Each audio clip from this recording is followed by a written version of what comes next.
का हाल चाल बा। बीजेपी के नेता इस संविधान पर आक्रमण कर रहे हैं। जो डूब रहे हैं उसको कोई वोट देगा क्या?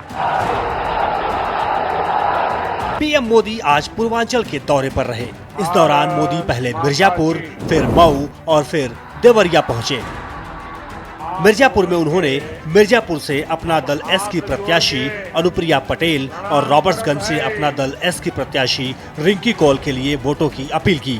फिर एक बार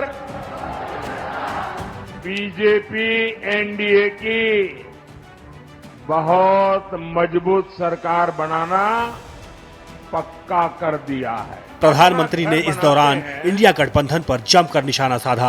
उन्होंने कहा कि उत्तर प्रदेश में जब सपा की सरकार हुआ करती थी तो उन्होंने मिर्जापुर को बदनाम कर दिया था, पूर्वांचल को माफिया का सुरक्षित ठिकाना बना दिया था। जीवन या जमीन कब छिन जाए कोई नहीं जानता था। योगी जी मेरे स्वच्छता अभियान को बहादुरी से आगे बढ़ा रहे हैं। सपा सरकार में पहले जनता थर थर कांपती थी, अब माफिया कांप रहा है। यही नहीं, मोदी ने कहा कि हम अपना घर बनाते हैं, एक मिस्त्री या किसी काम करने वाले को तय करते हैं। सभी को मालूम है कि एक छोटा सा घर भी बनाना है तो बार बार मिस्त्री नहीं बदलते। ये सपा और इंडी गठबंधन कह रहा है कि 5 साल में 5 प्रधानमंत्री बदलेंगे। मिर्जापुर के बाद मोदी मऊ और फिर देवरिया में पहुंचे। सामान्य मानवी को भी मालूम है एक छोटा सा घर भी बनाना है तो बार बार मिस्त्री नहीं बदलते भाई।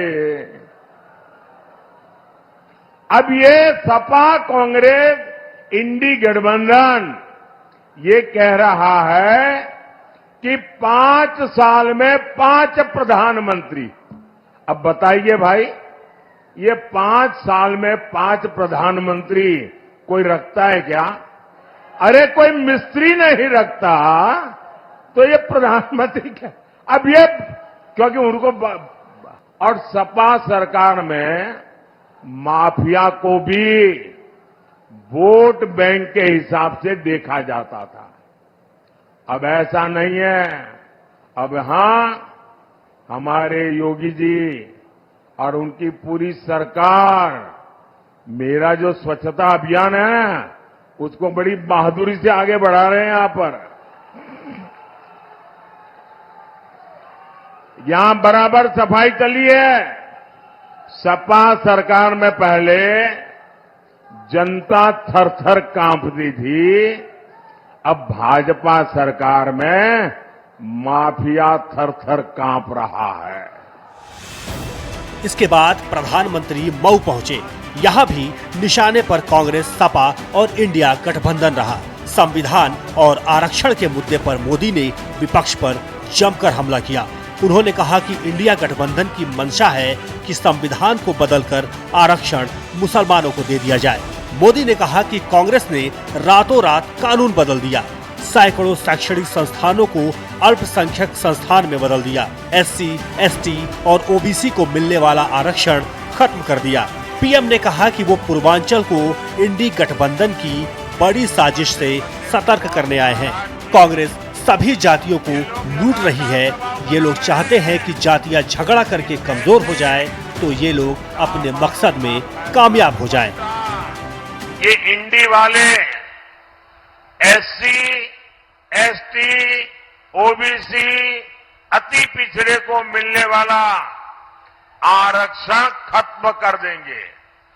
और फिर तीसरा काम होगा पूरा का पूरा आरक्षण धर्म के आधार पर मुसलमानों को देने का।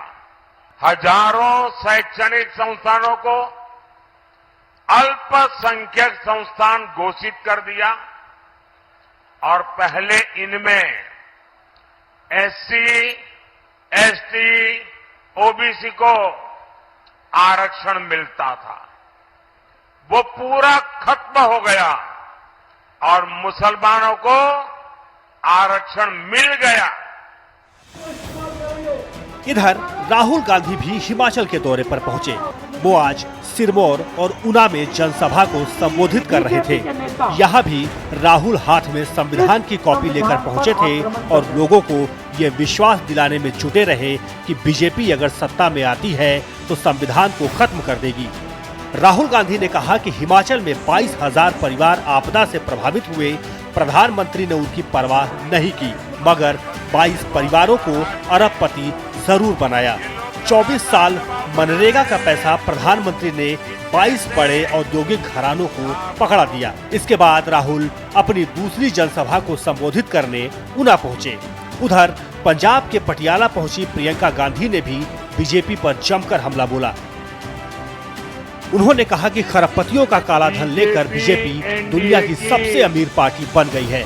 55 साल कांग्रेस सत्ता में रही, लेकिन दुनिया की सबसे अमीर पार्टी नहीं बन पाई, लेकिन 10 साल में ही बीजेपी दुनिया की सबसे अमीर पार्टी बन गई है। 9,000 करोड़ रुपए मांगा, आपको कहा हम नहीं देंगे। आप मुश्किल में थे, 22,000 परिवारों को नुकसान हुआ, सब कुछ खो गए, और प्रधानमंत्री कहते हैं हम आपको नहीं देंगे। आपको 9,000 करोड़ नहीं दिया, उनको 16 लाख करोड़ रुपए दिया। मतलब अगर आप साल का मनरेगा का पैसा लें, 24 साल मनरेगा का पैसा उन्होंने 22 लोगों को पकड़ा दिया।